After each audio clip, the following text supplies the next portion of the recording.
这医馆的风声闹得这么大，肯定已经传出去了。要是我的身份也暴露的话，那可就真危险了。是啊，主子。哎，主子，您先喝口水吧。要不一会儿到了前面的集市，咱们再给您买辆马车。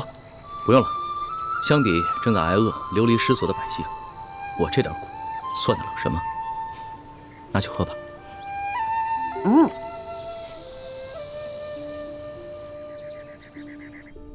大人，卑职还探听到一个重要情况：与龙大人同行的还有一个年轻神秘的女子，一直戴着面纱，深居简出，闲杂人等一律不能靠近，就连钦差大人都对她礼遇有加。哦，连钦差大人都对她礼遇有加。这么说的话，这个女人的身份比钦差还尊贵了。是了，这个女人就是舒建的独生女儿舒婉心。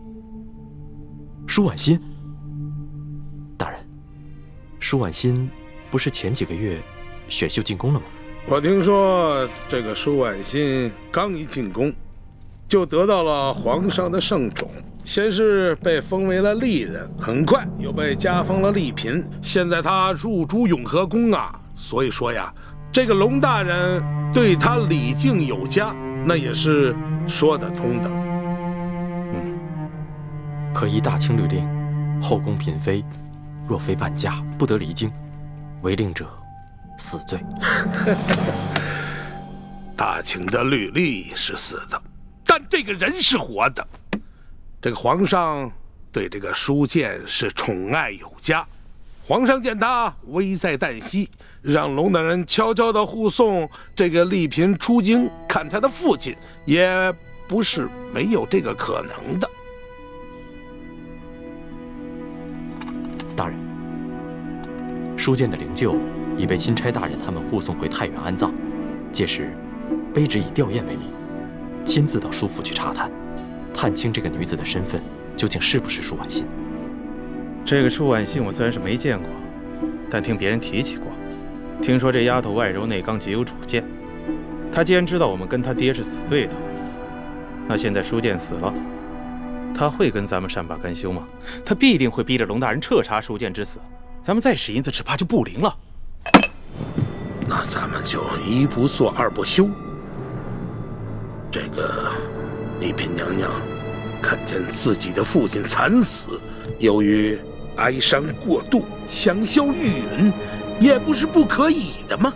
大人，这丽嫔娘娘不过一介弱女子，就算她再恨大人，这后宫不能干政，她也不能把大人怎么样。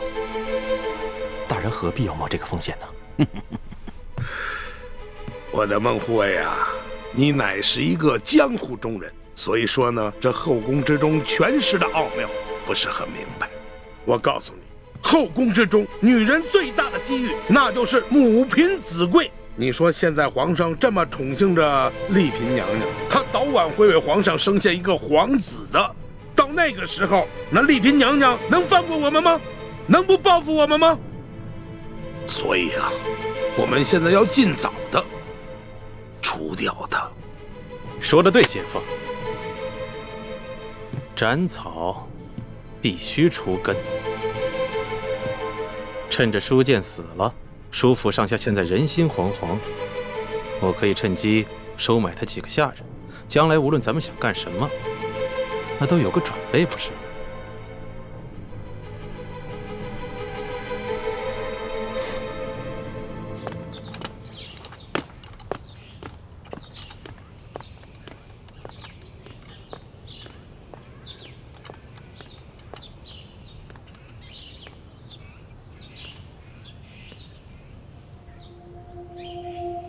婉心，婉心，真的是你回来了吗？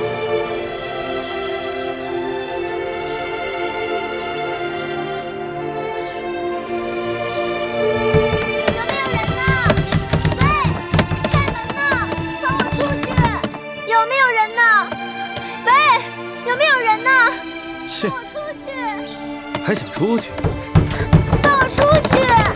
喂，有没有人？哭喊了。咱们这庄园啊，地处郊外，整个庄园有上百亩地，都是咱们老爷的。你就算喊破喉咙也是无用。喂，你们老爷是谁啊？为何这样强抢民女？我们老爷姓裘，叫裘贵。裘贵？怎么听着这么耳熟啊？我们老爷乃是这山西商会的会长，是太原府的第一大粮商。去年，老爷的姐姐嫁给了巡抚大人，深受巡抚大人的宠爱。你说，你还能上哪儿喊冤去？哦，原来这个裘贵就是刘德昭的人。刘德昭是我爹爹的死对头，还好我刚才晕过去了，不曾说出自己的身份，不然不仅会连累我爹，而且还会被重新送进宫去，那样我就再也见不到我的孟哥哥了。姑娘，不瞒你说啊，我们也都是被裘老爷连哄带骗，甚至变相强抢来的。这刚一来啊，也是这样又哭又闹的。可是时间久了，慢慢的也就接受现实了。唉，你说现在这荒年，能活下来就不错了，哪里还敢奢求更多啊？姑娘，不如你就老老实实的在这府里住下来，老爷自会好吃好喝的养着你，岂不是比你在外面颠沛流离、忍饥挨饿的好？多谢姐姐开导，只是不知道这裘老板把我掳来要做什么呀？是要让我为奴为婢吗？姑娘生得如此美貌，老爷怎么舍得让你为奴为婢呀？不过这老爷的姐姐怀了身孕，这多半啊是要把你献给巡抚大人。献给巡抚大人？可是，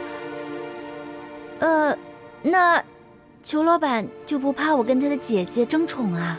不瞒姑娘，如今夫人有了身孕，不能侍奉巡抚大人，老爷把自己的人献给大人以填补空位，总比大人自己另纳新欢的好吧？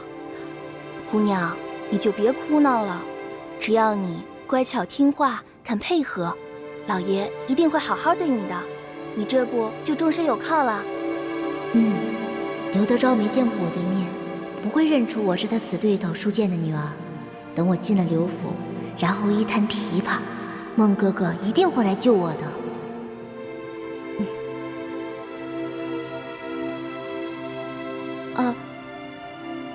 谢谢姐姐，我听你的劝，我会听裘老板的话，好好服侍巡抚大人的。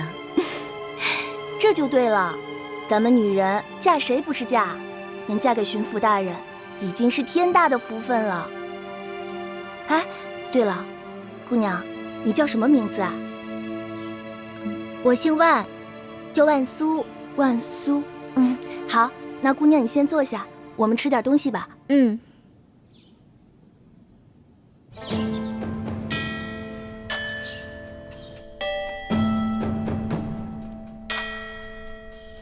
左图说，李氏兄妹倒是没什么异常的举动，对皇上也算是忠心呢。不过呢，这舒建呢，居然在皇上的眼皮底下被人害死了。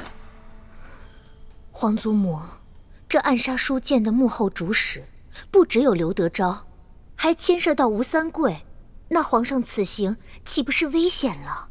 您还是劝劝皇上，让他赶紧回京，不要再去太原了吧。来不及了，皇上此刻恐怕是已经到了太原府了。